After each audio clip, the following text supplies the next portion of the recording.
So student यहाँ तक आपने कॉपी कर लिया होगा, ठीक है। अब वन बाय वन हम लोग एक एक करके कॉन्सेंट्रेशन टर्म को डिस्कस करते हैं, ठीक है। तो यहाँ से हम लोग आगे बढ़ते हैं। आई होप कि यहाँ तक आपको समझ में आ गया होगा। देखिए अब नेक्स्ट हम लोग कॉन्सेंट्रेशन टर्म डिस्कस करते हैं। So volume based concentration term में मेरा पहला कॉन्सेंट्रेशन टर्म आएगा percentage by volume. What do you mean by percentage by volume, बताइए। What do you mean by percentage by volume? So percentage by volume is represented by percentage V by V. Percentage by volume को represent कैसे करते हैं? Percentage V by V से represent करते हैं, ठीक है। पहले हम तो रब कर लेते हैं, इरेज कर लेते हैं।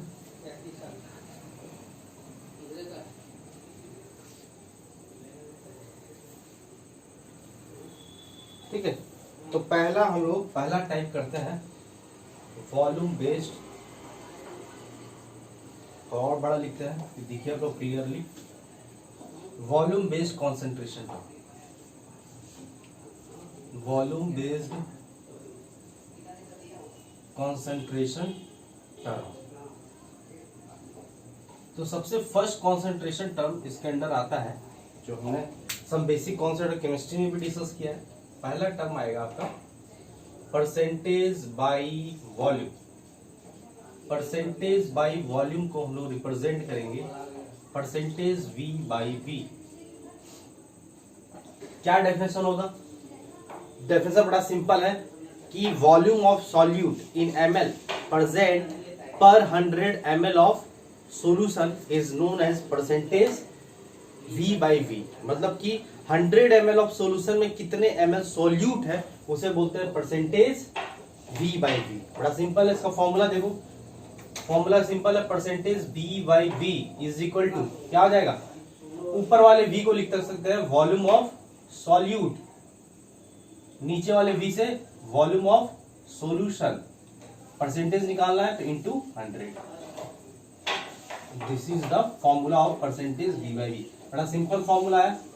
हमेशा नीचे हमेशा आपका सॉल्यूशन रहेगा, ऊपर हमेशा सॉल्यूट होगा। हमेशा नीचे सॉल्यूशन होगा, ऊपर हमेशा सॉल्यूट होगा।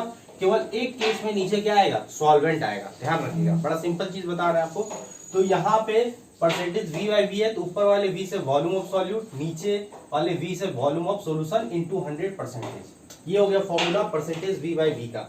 मतलब क्या होता है कि 100 ml ऑफ सॉल्यूशन में कितने ml आपका सॉल्यूट प्रेजेंट है किसी भी सॉल्यूशन में, उसे बोलते हैं। वॉल्यूम ऑफ सॉल्यूशन को हम लोग ऐसे भी लिख सकते हैं because volume of solution is a extensive property, इसलिए हम लोग volume of solution is equal to volume of solute plus volume of solvent लिख सकते हैं, कोई दिक्कत नहीं है।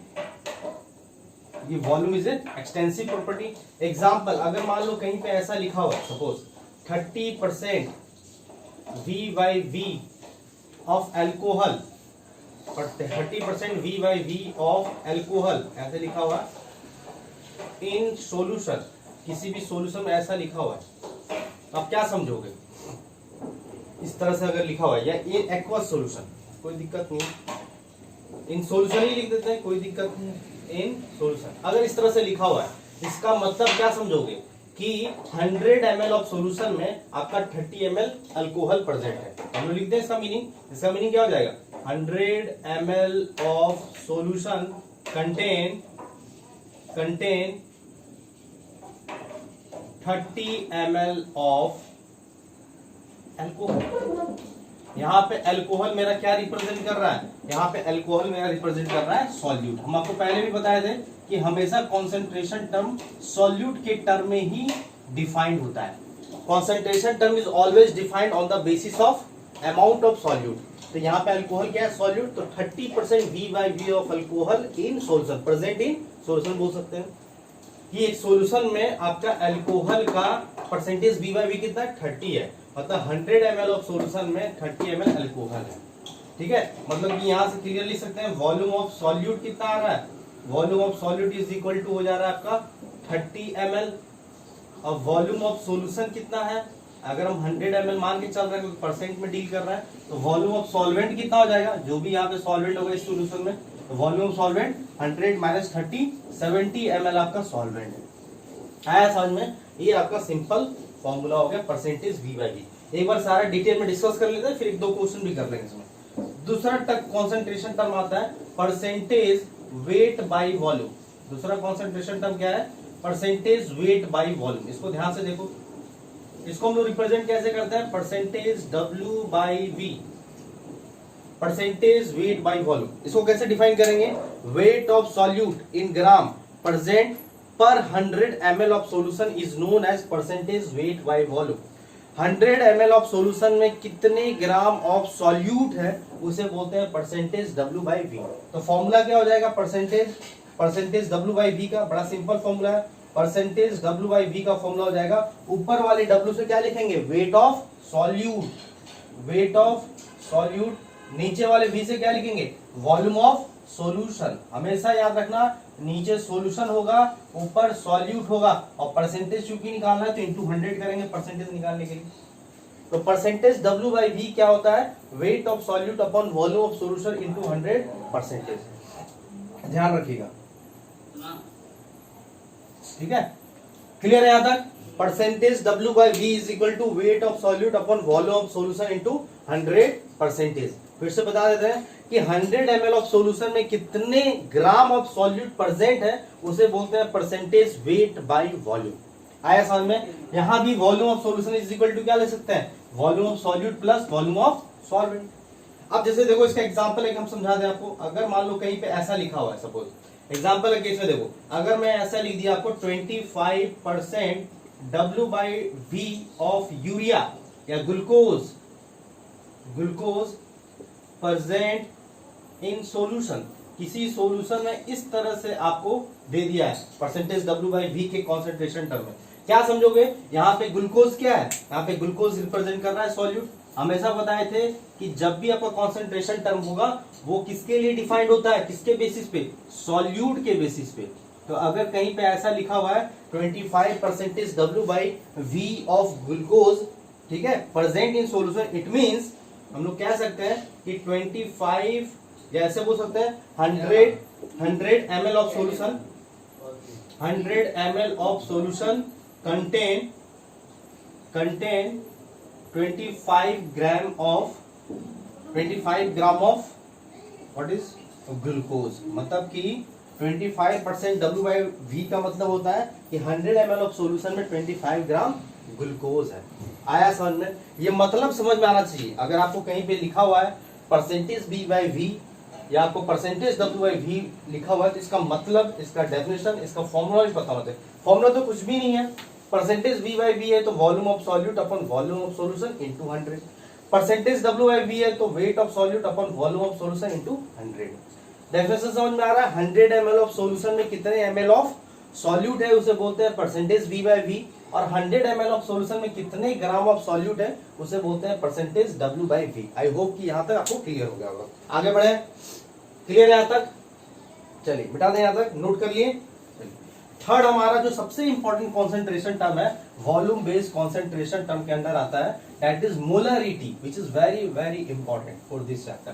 ठीक है, मोलरिटी फ्रीक्वेंटली आपको लास्ट चैप्टर केमिकल काइनेटिक्स में भी यूज हुआ था, जब हम लोग कॉन्सेंट्रेशन ऑफ रिएक्टेंट या प्रोडक्ट को हम लोग रिप्रेजेंट कर रहे थे। तो वो कॉन्सेंट्रेशन टर्म किस टर्म में रिप्रेजेंट कर रहे थे? मोलरिटी के टर्म में रिप्रेजेंट कर रहे थे। ध्यान रखिएगा आप लोग। तो लास्ट केस में, लास्ट चैप्टर जो है वहां पे भी मोलरिटी काफी यूज हुआ था। इक्विलिब्रियम चैप्टर में भी मोलरिटी काफी यूज होता है। तो ये बड़ा इंपॉर्टेंट है concentration term, that is molarity. तो लिखेंगे आप लोग मोलरिटी। मोलरिटी को रिप्रेजेंट करते हैं कैपिटल एम से। इसको डिफाइन कैसे करेंगे? It is defined as number of moles of solute present in 1 litre of solution. 1 litre of solution में कितने number of moles of solute है उसे हम क्या बोलते हैं? मोलरिटी बोलते हैं। ध्यान रखिएगा, मोलरिटी में मोल छुपा हुआ है, मतलब 1 लीटर सॉल्यूशन में कितने number of moles of solute है उसे हम क्या बोलते हैं? मोलरिटी। इसको कैसे डिफाइन करेंगे? It is the number of moles of solute, it is the number of moles of solute present in 1 liter of solution is known as molarity। मतलब मोलरिटी का सीधा डेफिनेशन क्या हो जाएगा? फॉर्मूला क्या हो जाएगा? Number of moles of solute upon volume of solution. Volume of solution किस में रखना है? लीटर में। This is molarity. Simple formula हो गया। मतलब कि 1 लीटर सॉल्यूशन में कितने number of moles of solute है उसे हम क्या बोलते हैं? मोलरिटी। 1 लीटर सॉल्यूशन में कितने number of moles of solute है उसे हम क्या बोलते हैं? मोलरिटी बोलते हैं। जैसे एक एग्जांपल के टर्म में कहीं मोलरिटी के टर्म में लिखा हुआ है, इसको हम लोग मोलर पढ़ते हैं। जैसे आपको लिखा हुआ है 2 मोलर, ऐसे लिखा हुआ है 2 molar glucose, 2 molar glucose solution, 2 molar glucose solution. क्या मतलब हुआ? इसको कैसे पढ़ते हैं? 2 मोलर पढ़ते हैं, 2 मोलर। इसका क्या मतलब हुआ? इसका मतलब हुआ कि 1 लीटर सॉल्यूशन में आपका 2 मोल ग्लूकोज है। ऐसे लिख देंगे 2 mole glucose present in 1 litre of solution. Simple, इसका ये मतलब हुआ 2 मोलर ग्लूकोज सॉल्यूशन का मतलब क्या होता है कि 2 मोल ग्लूकोज प्रेजेंट है 1 लीटर सॉल्यूशन में। आया समझ में? ये इसका मतलब है, मोलरिटी का मतलब है। अब यहाँ पे हम लोग चाहे तो नंबर ऑफ मोल्स भी निकाल सकते हैं सॉल्यूट का। अगर किसी सॉल्यूशन का मोलरिटी और वॉल्यूम दे दिया तो हम लोग नंबर ऑफ मोल्स भी निकाल सकते हैं। कैसे नंबर ऑफ मोल्स हम लोग निकाल सकते हैं? कैसे? Molarity into volume of solution. Volume of solution किसमें होना चाहिए? लीटर में। ध्यान रखना, अगर ये लीटर में है, अगर ये वॉल्यूम लीटर में रहेगा तो ही ये आपका किसमें नंबर ऑफ मोल्स में आएगा। अगर ये मिली मोल्स में आ गया, सपोज अगर ये मिली मोल्स में रखते हो वॉल्यूम को, तो आपका number of moles milli moles में आएगा। ये ध्यान रखिएगा, बहुत लोग गलती करते हैं। अगर आप वॉल्यूम का यूनिट को चेंज करते हो तो नंबर ऑफ मोल्स आपका मिली मोल्स हो जाएगा। लीटर अगर रखते हो तो मोल ही होगा, बट मिली लीटर रखते हो तो मिली मोल्स हो जाएगा। ध्यान रखिएगा। अब कुछ कुछ और भी मोलरिटी होता है, नए नए टर्म आते हैं मोलरिटी में। जैसे कि आपका हो सकता है मोलर, अगर मैंने बोल दिया मोलर, ठीक है, बाई मोलर, इस तरह से डिफरेंट डिफरेंट टर्म आ सकता है। By molar, semi molar, semi molar लिखते चलेंगे, सेमी मोलर, ठीक है, molar, bi molar, semi molar. और क्या क्या हो सकता है बोलो? बताए थे आप लोगों को लास्ट क्लास में सेमी सम बेसिक कॉन्सेप्ट में।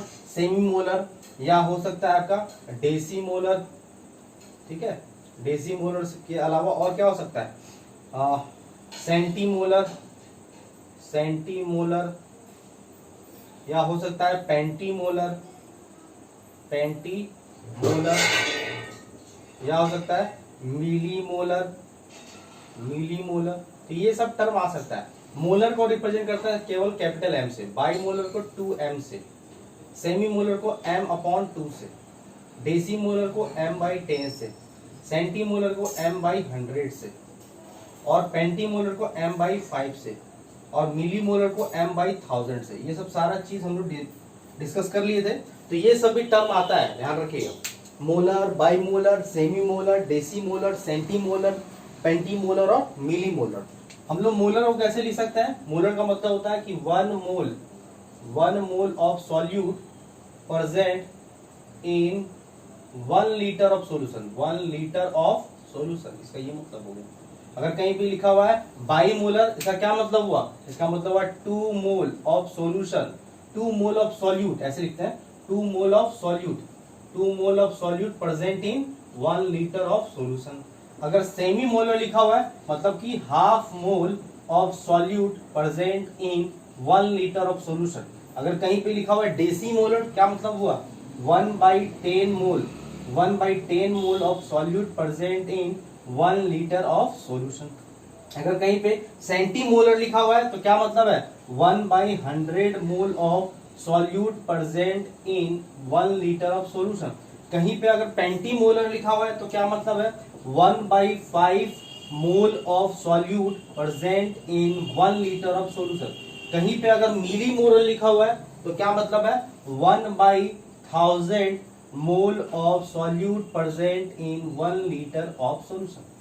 तो ये सब भी स्पेसिफिक टर्म यूज हो सकता है, या कभी कभी आपको सॉल्यूशन का मोलर दे देगा, मोलरिटी दे देगा, और आपको वॉल्यूम दे देगा और पूछ लेगा बताओ what is the number of moles of solute in that, what is the number of moles of solute present in that solution. तो ये मोलरिटी का कॉन्सेप्ट है, इससे भी क्वेश्चन कई बार पूछता है। क्लियर यहां तक? आगे बढ़े, चलिए।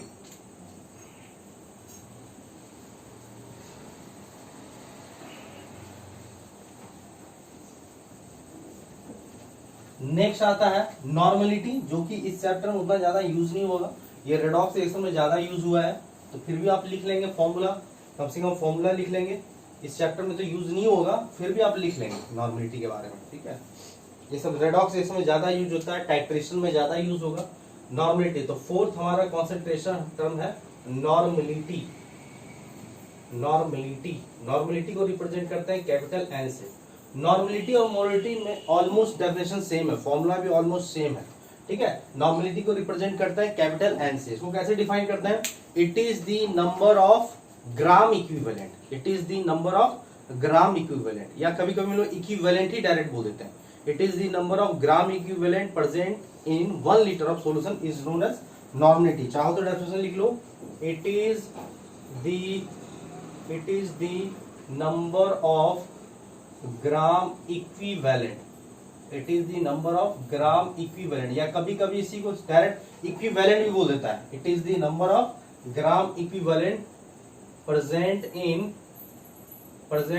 1 litre of solution. Present in 1 litre of solution is known as normality. जैसे कि देखो, नॉर्मलिटी को हम लोग इस तरह से डिफाइन कर सकते हैं, नंबर ऑफ ग्राम इक्विवेलेंट, तो ऐसे लिखते हैं NEQ upon volume of solution in litre, इसी को बोलते हैं हम लोग क्या? Normality. Number of gram equivalent कैसे निकालते हैं? बड़ा सिंपल है, गिवन मास अपॉन इक्विवेलेंट मास। ध्यान रखिएगा, हम लोग कैसे निकालते हैं, ध्यान रखिएगा। हम लोग नंबर ऑफ ग्राम इक्विवेलेंट कैसे निकालते हैं? गिवन मास अपॉन इक्विवेलेंट मास। सिंपल तरीके से कैसे निकालते हैं? इक्विवेलेंट, ई मेरा क्या है? Equivalent mass. ध्यान रखिए। और इक्विवेलेंट मास कैसे निकालते हैं? इक्विवेलेंट मास बहुत सिंपल है, एक गिवन मास अपॉन इक्विवेलेंट मास है। और इक्विवेलेंट मास कैसे निकालते हैं? बहुत सिंपल तरीका है। ये सब सारा चीज हम लोग डिस्कस किए थे। नंबर ऑफ ग्राम इक्विवेलेंट निकालते हैं गिवन मास, W यहाँ पे मेरा क्या रिप्रेजेंट कर रहा है? Given mass. और E मतलब रिप्रेजेंट क्या कर रहा है? Equivalent mass. Equivalent mass. और इक्विवेलेंट मास कैसे निकालते हैं? इक्विवेलेंट मास निकालते हैं molar mass upon N factor. N factor बोलते हैं, या कभी कभी इसी को हम लोग वैलेंसी फैक्टर भी बोलते हैं। ये सब सारा कुछ मैंने डिस्कस किया था, आप चाहो तो लास्ट वीडियो देख सकते हो, ठीक है। नॉर्मलिटी का फॉर्मूला होता है number of equivalent upon volume of solution in litre. Number of equivalent कैसे निकालते हैं? नंबर ऑफ इक्विवेलेंट या नंबर ऑफ ग्राम इक्विवेलेंट कैसे निकालते हैं? Given mass upon equivalent mass. और इक्विवेलेंट मास कैसे निकालते हैं? Molar mass upon N factor. ध्यान रखिएगा, इक्विवेलेंट समझ में आ रहा है? चाहो तो ऐसे ही लिख लो, इक्विवेलेंट मास। इक्विवेलेंट मास चाहो तो ऐसे लिख लो, इक्विवेलेंट मास। अगर आप कंफ्यूज हो रहे हो तो इक्विवेलेंट मास से सीधा सीधा। इक्विवेलेंट मास कैसे निकालेंगे? Molar mass upon N factor. ध्यान रहेगा। नॉर्मलिटी और मोलरिटी में क्या रिलेशन है ये भी बताए थे। नॉर्मलिटी और मोलरिटी में relation, normality is equal to molarity into N factor, ठीक है।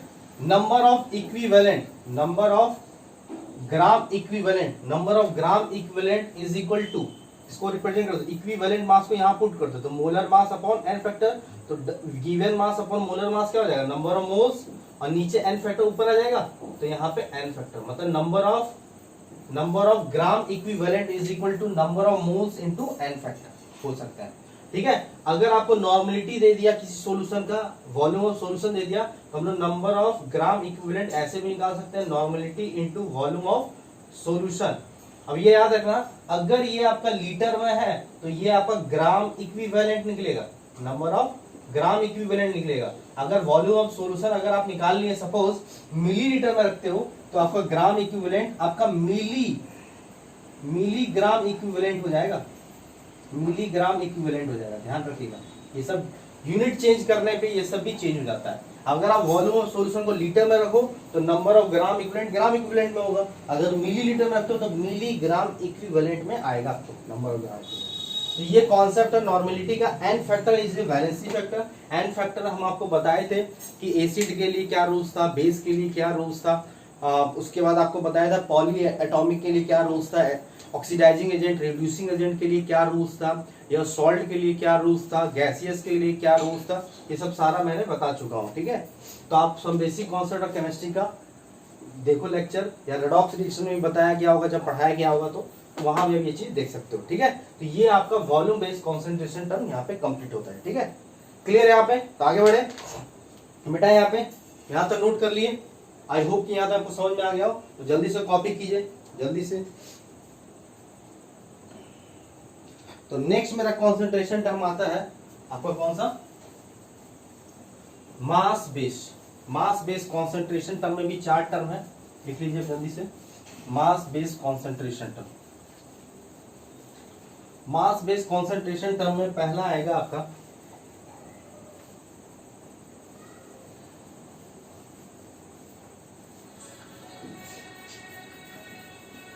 मास बेस्ड कॉन्सेंट्रेशन टर्म में देखिए पहला आता है इसमें percentage by wait. Percentage by wait को कैसे रिप्रेजेंट करते हैं? परसेंटेज W बाई W, लिख लीजिए अच्छे से। इसको कैसे डिफाइन करेंगे?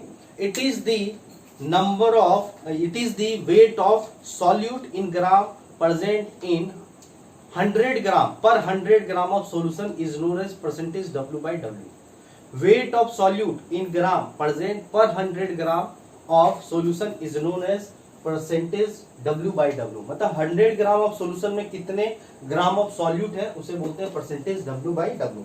तो फॉर्मूला तो आप लिख सकते हो, कैसे लिखेंगे? परसेंटेज W बाई W का जो फॉर्मूला होगा बड़ा सिंपल है, क्या हो जाएगा? वेट ऑफ, ऊपर वाले W से वेट ऑफ सॉल्यूट, नीचे वाले W से क्या होगा? वेट ऑफ सॉल्यूशन, और परसेंटेज निकालना है तो इंटू 100 कर दो।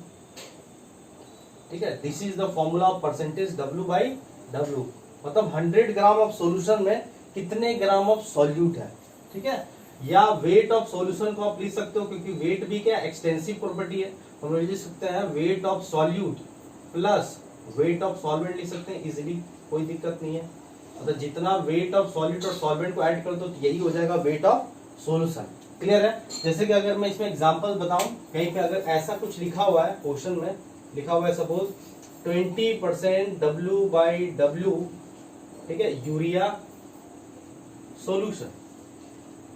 ठीक है, प्रेजेंट इन लिख देते हैं, प्रेजेंट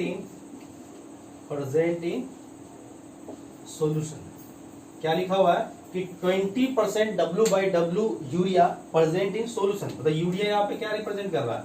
यूरिया रिप्रेजेंट कर रहा है सॉल्यूट, क्योंकि हम पहले ही बताया है कि हमेशा कॉन्सेंट्रेशन टर्म सॉल्यूट के ही टर्म में डिफाइन होता है। तो अगर कहीं भी 20% W by W of urea ऐसे लिखा रहेगा, 20% W by W of urea ऐसे लिखा रहेगा, या यूरिया लिखा रहेगा प्रेजेंट इन सॉल्यूशन, इसका क्या मतलब हुआ? इसका मतलब हो गया कि 20 gram of urea present in 100 gram of solution. 100 gram of solution में आपका 20 ग्राम क्या है? यूरिया है। क्लियर हुआ? ये आपका मतलब हुआ। सेकेंड कॉन्सेंट्रेशन टर्म इसी में आता है मास बेस्ड कॉन्सेंट्रेशन टर्म में, that is mole fraction. Mole fraction बड़ा सिंपल है टर्म है। मोल फ्रैक्शन को रिप्रेजेंट करते हैं कैपिटल एक्स से। मोल फ्रैक्शन को किससे रिप्रेजेंट करते हैं? कैपिटल एक्स से। मोल फ्रैक्शन कैसे डिफाइन होगा? जैसे कि मान लो कि आपका सॉल्यूट प्लस सॉल्वेंट मिलके क्या बना रहा है? सॉल्यूशन। क्या बना रहा है? Solute plus solvent. एक सॉल्यूट है एक सॉल्वेंट है, दोनों को मिला दिए तो बन गया सॉल्यूशन। सॉल्यूट को हम लोग नेमिंग कर देते हैं, ये सॉल्यूट आपका B है और सॉल्वेंट आपका A है। सॉल्यूट में नंबर ऑफ मोल्स आपका कितना है? सॉल्यूट का NB है और सॉल्वेंट का नंबर ऑफ मोल्स Na है। अगर हमको निकालना है मोल फ्रैक्शन ऑफ सॉल्यूट या मोल फ्रैक्शन पहले हमको निकालना है सॉल्वेंट का, तो हम क्या करते हैं? जिसका मोल फ्रैक्शन निकालते हैं उसका नंबर ऑफ मोल्स ऊपर लिखो and summation of number of moles of all the component present in the solution. तो सॉल्यूशन में कौन कौन सा कंपोनेंट है? सॉल्यूट और सॉल्वेंट। तो सॉल्यूट और सॉल्वेंट के नंबर ऑफ मोल्स को ऐड कर दो। इन सेम में अगर आपको मोल फ्रैक्शन निकालना है सॉल्यूट का, तो सॉल्यूट के नंबर ऑफ मोल्स को ऊपर लिखो, नीचे क्या करेंगे? Number of moles of A plus number of moles of B। ये हो गया, ये this is mole fraction of solvent and this is mole fraction of solute. Clear है यहाँ पे? अब यहाँ पे एक और टर्म ध्यान रखिएगा कि mole summation of mole fraction of all the component present in the solution is always equal to 1। पूरे सॉल्यूशन में जितने भी कंपोनेंट है वो सारे कंपोनेंट के मोल फ्रैक्शन को अगर समेशन कर दो वो हमेशा 1 के बराबर होगा। अब चाहो तो ऐड करके देख लो, XA प्लस XB को ऐड करोगे तो नीचे एलसीएम क्या आएगा, NA प्लस NB, तो ऊपर भी आ जाएगा NA plus NB, cancel out होके 1 आएगा हमेशा। और मोल फ्रैक्शन ये भी ध्यान रखेंगे कि मोल फ्रैक्शन का जो रेंज होगा वो 0 से बड़ा और x और 1 से छोटा होगा। मोल fraction of any component present in solution is always greater than 0 and less than 1। 0 और 1 के बीच में ही लाई करेगा, क्योंकि फ्रैक्शन का डेफिनेशन ही क्या होता है कि 0 से बड़ा और 1 से छोटा, ये फ्रैक्शन ही तो है। कभी भी 1 से बड़ा और 0 से छोटा नहीं। अगर ऐसा होता है इसका मतलब आपका आंसर रॉन्ग आ रहा है। मोल फ्रैक्शन का मतलब ये होता है। क्लियर यहाँ पे मोल फ्रैक्शन समझ में आ रहा है। मोल फ्रैक्शन जैसे कि एक और लिख लेते हैं, जैसे मान लो कि एक सॉल्यूशन है वो 3 कंपोनेंट से बन रहा है, A plus B plus C से आपका सॉल्यूशन बन रहा है। अगर आपको निकालना है mole fraction of a component तो क्या करेंगे, number of moles of A upon number of moles of A plus number of moles of B plus number of moles of C. अगर मोल फ्रैक्शन आपको बी का निकालना है तो number of moles of B upon number of moles of A plus number of moles of B plus number of moles of C. या इसी तरह से मोल फ्रैक्शन सी का निकालना है तो Na upon Na plus Nb plus Nc। मतलब जिसका मोल फ्रैक्शन निकालना है उसका नंबर ऑफ मोल्स ऊपर लिखो, नीचे summation of mole of all the component present in the solution कर दो। कहां भी आप देखो XA plus XB plus XC करोगे तो भी कितना आएगा, 1 आएगा। ध्यान रखिए, बहुत इंपॉर्टेंट है। ठीक है, ऐड करके देख लो, नीचे आएगा Na plus NB plus NC, ऊपर भी आ जाएगा Na plus NB plus NC, sorry यहाँ पे क्या आ जाएगा NC। तो मोल फ्रैक्शन बड़ा सिंपल है, कैसे डिफाइन करेंगे, mole fraction of any component present in the solution is the ratio of number of moles of that component to the total number of moles of all the component present in the solution. Mole fraction क्या होता है, mole fraction of any component present in the solution is equal to the ratio of number of moles of that component to the total number of moles of all the component present in the solution. Ratio है। अगर मान लो अगर मैं condition ऐसे करके बोल दिया, if mole fraction of any component is equal to 0, what is the meaning, if mole fraction of any component in the solution is equal to 0, what is the meaning of this term या this statement। अगर mole fraction किसी component का 0 हो जाता है, it means that component is absent, that component is absent। अगर 0 है मतलब वो कंपोनेंट है ही नहीं, दैट कंपोनेंट इज absent, है ही नहीं। and if mole fraction of any component is equal to 1, then what is the meaning of that term। अगर किसी कंपोनेंट का मोल फ्रैक्शन सॉल्यूशन 1 है, इसका मतलब that component is pure, is pure मतलब कि वो सॉल्यूशन रहा ही नहीं, केवल उसमें एक ही कंपोनेंट है जो उसी कंपोनेंट से बना हुआ है, वो सॉल्यूशन रहा ही नहीं, वो सॉल्यूशन तो रहा ही नहीं, मतलब वो सॉल्यूशन में केवल और केवल एक ही उसी कंपोनेंट से बना हुआ है। अगर 1 लिखा हो, प्योर है पूरा, तो सॉल्यूशन पूरा प्योर है और उसमें कोई भी मिलावट नहीं है, मतलब कोई भी एक लौता एक ओनली 1 कंपोनेंट है। आया समझ में, this is the concentration term of mole fraction. तो मैंने आपको डिस्कस कर लिया मास based concentration term and mole based concentration, mole fraction based concentration term. ठीक है, मास बेस्ड कॉन्सेंट्रेशन टर्म में परसेंटेज बाई W आ गया, आपका मोल फ्रैक्शन आ गया। थर्ड आता मोलिटी। ठीक है, मोलिटी को कैसे डिफाइन करते हैं, यहाँ पे थोड़ा ध्यान रखेंगे मोलिटी में कि हम आपको हमेशा बताते चल रहे हैं जनरल जो फॉर्मूला है हमारा, जनरल फॉर्मूला क्या है कॉन्सेंट्रेशन का, कि amount of solute upon amount of solution. हमेशा यही बोल रहे हैं कि नीचे हमेशा सॉल्यूशन होगा, ऊपर हमेशा सॉल्यूट होगा, नीचे हमेशा सॉल्यूशन होगा और ऊपर हमेशा सॉल्यूट होगा। मतलब कि कितने अमाउंट ऑफ सॉल्यूशन में कितना अमाउंट ऑफ सॉल्यूट है।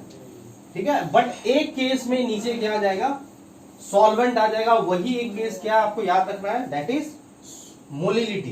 तो थर्ड कॉन्सेंट्रेशन टर्म वही है मेरा, मोलिलिटी। मोलिलिटी को रिप्रेजेंट कैसे करेंगे, स्मॉल m से।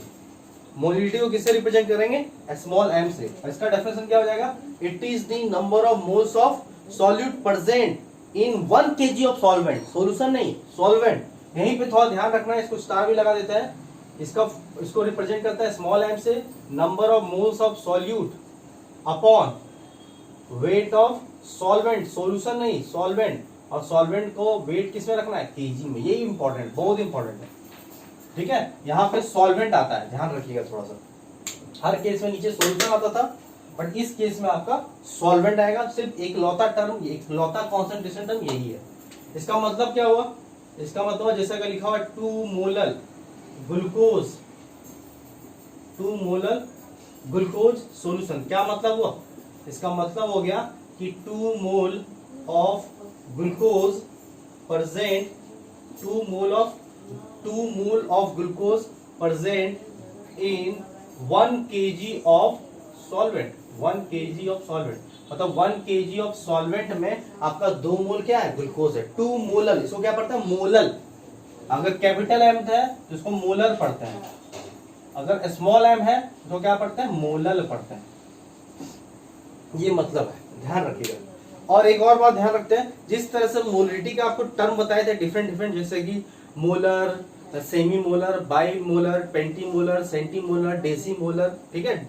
इस तरह से जो भी आपको बताए थे, इस तरह से मोलिलिटी में भी होगा, सेमी मोलर भी होगा, पेंटी मोलर भी होगा, ठीक है, मिली मोलर भी होगा, ठीक है, जितने भी हैं, बाई मोलर भी हो जाएगा, सेंटी मोलर होगा, मिली मोलर होगा, डेसी मोलर होगा, ये सब सारा यहाँ पे आ सकता है। तो सेम उसी तरीके से डिफाइंड होगा, आया समझ में। तो ये मोलिलिटी, ध्यान रखिएगा। मोलिलिटी में नीचे सॉल्वेंट आता है, केवल एक ही केस है। फोर्थ आ गया आपका parts per million. Parts per million, parts per million हम लोग डिस्कस कर चुके थे डिटेल में। कहाँ पे पार्ट्स पर मिलियन को हम लोग डिस्कस किए थे, हम लोग कहाँ पे इसको रिप्रेजेंट करते हैं, पीपीएम में। इसको हम लोग हाइड्रोजन चैप्टर में डिटेल में डिस्कस किए थे। आप चाहो तो हाइड्रोजन चैप्टर मैं ही पढ़ाया हूँ, आपको देख लेना, वहां पे आपको पार्ट्स पर मिलियन डिटेल में समझाया। पार्ट्स पर मिलियन क्या होता है, parts per million in terms of mass और in terms of volume formula लिख सकते हैं। पार्ट्स पर मिलियन क्या होता है कि मिलियन का मतलब होता है 10⁶ पार्ट्स। 10⁶ पार्ट्स में कितने पार्ट्स आपके सॉल्यूट है, उसे हम क्या बोलते हैं, पार्ट्स पर मिलियन। तो 10⁶ में तो क्या होता है, 10 लाख, 1 मिलियन में 10 लाख, 10 लाख को कैसे लिखते हैं, 10⁶। तो इन टर्म्स ऑफ अगर हम मास लिख के दिखाएं आपको, इन टर्म्स ऑफ मास अगर हम फॉर्मूला लिख के दिखाएं पार्ट्स पर मिलियन का, parts per million by mass, तो क्या हो जाएगा formula, wait of solute upon weight of solution into 10⁶। ये हो गया आपका parts per million by mass. अगर आपको लिखना है parts per million by volume, तो क्या मतलब हो जाएगा, volume of solute upon volume of solution into 10⁶। मतलब कि 10⁶ ml में, 10⁶ ml ऑफ सॉल्यूशन में कितने ml ऑफ सॉल्यूट प्रेजेंट है, उसे बोलते हैं parts per million by volume. 10⁶ ग्राम में, 10⁶ ग्राम ऑफ सॉल्यूशन में कितने ग्राम ऑफ सॉल्यूट प्रेजेंट है, उसे क्या बोलते हैं, parts per million by mass. जैसे अगर ऐसे लिख दिया हम, मान लो कि 2 ppm ऑफ, ठीक है, 2 ppm बाय मास भी लिख दिया, 2 ppm बाय मास ऑफ लिख दिया मैंने, सपोज सॉल्ट इन वाटर। तो क्या मतलब हुआ, इसका मतलब हुआ कि 2 ग्राम सॉल्ट प्रेजेंट है आपका 10⁶ ग्राम ऑफ सॉल्यूशन में, ये मतलब हुआ। मतलब 10 लाख ग्राम सॉल्यूशन में आपका 2 ग्राम सॉल्ट है। ml में भी लिख सकते हो, इसका मतलब ml में भी लिख सकते हैं, 10⁶ ml इस तरह से भी लिख सकते हैं, ठीक है, चाहे तो बाय वॉल्यूम में भी लिख सकते हैं। ये पार्ट्स पर मिलियन का है, इस पे हम लोग न्यूमेरिकल्स भी डिस्कस किए थे ढेर सारा। आपको हम लोग लॉ ऑफ इक्विवेलेंस भी इसमें बताए थे, आपको इसका कॉन्सेप्ट बताया था। और ये बहुत ही स्मॉलेस्ट कॉन्सेंट्रेशन टर्म कहते हैं, दिस वेरी ये स्पेशल टाइप का कॉन्सेंट्रेशन टर्म है, this is very special type of concentration term. ये हर जगह यूज नहीं होता है, this is a special types of concentration term है। और ये बहुत ही स्मॉलेस्ट कॉन्सेंट्रेशन टर्म है, स्मॉलेस्ट कॉन्सेंट्रेशन टर्म, जहां पे आपका amount of solute with respect to amount of solution, ठीक है, सॉल्यूशन के रिस्पेक्ट में या सॉल्वेंट के रिस्पेक्ट में, अमाउंट ऑफ सॉल्वेंट के रिस्पेक्ट में amount of solute very less है, वेरी नेग्लिजिबल है। मतलब कि कंपेयरिंग अगर किया जाए अमाउंट ऑफ सॉल्वेंट से सॉल्यूट के अमाउंट को, तो वो एकदम बिल्कुल ना के बराबर है, ठीक है। उस जगह पे हम लोग यूज करते हैं पार्ट्स पर मिलियन वाले कॉन्सेंट्रेशन टर्म को। ठीक है। तो एक अच्छा खासा वैल्यू लाने के लिए हम लोग मिलियन में इसको ट्रीट करते हैं, मिलियन में लाते हैं। आया समझ में? तो इस तरह से वॉल्यूम बेस्ड कॉन्सेंट्रेशन टर्म और मास बेस्ड कॉन्सेंट्रेशन टर्म कंप्लीट हो गया है। हम लोग वॉल्यूम बेस्ड कॉन्सेंट्रेशन टर्म को टेम्परेचर डिपेंडेंट भी कहते हैं और मास बेस्ड कॉन्सेंट्रेशन टर्म को टेम्परेचर इंडिपेंडेंट कहते हैं। एक और बात कि अगर हम चार टर्म आपको बताएं जो percentage by volume, percentage W by volume, molarity और नॉर्मलिटी, क्यों वॉल्यूम बेस्ड कॉन्सेंट्रेशन टर्म है, क्यों वॉल्यूम बेस्ड कॉन्सेंट्रेशन टर्म है? क्योंकि उस केस में कहीं ना कहीं वॉल्यूम ऑफ सॉल्यूशन आया है। देख लो परसेंटेज v बाई v का फॉर्मूला में क्या था, volume of solute upon volume of solution into 100, तो नीचे आ गया ना volume of solution. Percentage weight by volume में देख लो weight of solute upon volume of solution, तो आ गया ना वॉल्यूम ऑफ सॉल्यूशन। मोलरिटी में देख लो number of moles of solute upon volume of solution in 1 litre. Normality में देख लो number of gram equivalent upon volume of solution. तो हर जगह वॉल्यूम ऑफ सॉल्यूशन आ रहा था वॉल्यूम बेस्ड कॉन्सेंट्रेशन टर्म में। मास बेस्ड कॉन्सेंट्रेशन टर्म को क्यों बोलते हैं मास बेस्ड? क्योंकि कहीं ना कहीं आपको वेट आएगा। देख लो अब आपको क्या बताया, परसेंटेज W बाई W, तो आया wait of solute upon weight of solution into 100, तो आ गया wait of solution. Mole fraction में देखो मोल फ्रैक्शन में भी आ रहा है वेट, तो ध्यान से देखो जैसे हम लोग मोल फ्रैक्शन लिखते हैं, जैसे कि आपको लिखना है मोल फ्रैक्शन ऑफ सॉल्वेंट, तो लिखते हैं Na upon Na plus NB। अब Na प्लस NB लिखा हुआ मतलब क्या है, वो total number of moles of solution है, और total number of moles of solution दे दिया तो क्या वेट नहीं दिया हुआ, नंबर ऑफ मोल्स को वेट में, वेट को नंबर ऑफ मोल्स में कन्वर्ट कर ही सकते हैं। और दिया हुआ आपको क्या, मोलिडिटी। मोलिडिटी में देखो कहीं ना कहीं वेट तो आया है, सॉल्यूशन नहीं आया, सॉल्वेंट तो आया। अगर आपको वेट दे दिया, वेट सॉल्वेंट सॉल्यूशन कुछ भी हो सकता है, ठीक है, एक क्वेश्चन रख सकते हो ध्यान। और पार्ट्स पर मिलियन में देख लो नीचे क्या आ रहा, weight of solution, weight volume of solution, दोनों टर्म में लिख सकते हैं। आया समझ में? इसलिए हम इसको हम लोग मास बेस्ड कॉन्सेंट्रेशन टर्म भी बोलते हैं। क्लियर? यहाँ तो कॉपी करो फिर आगे बढ़ते हैं।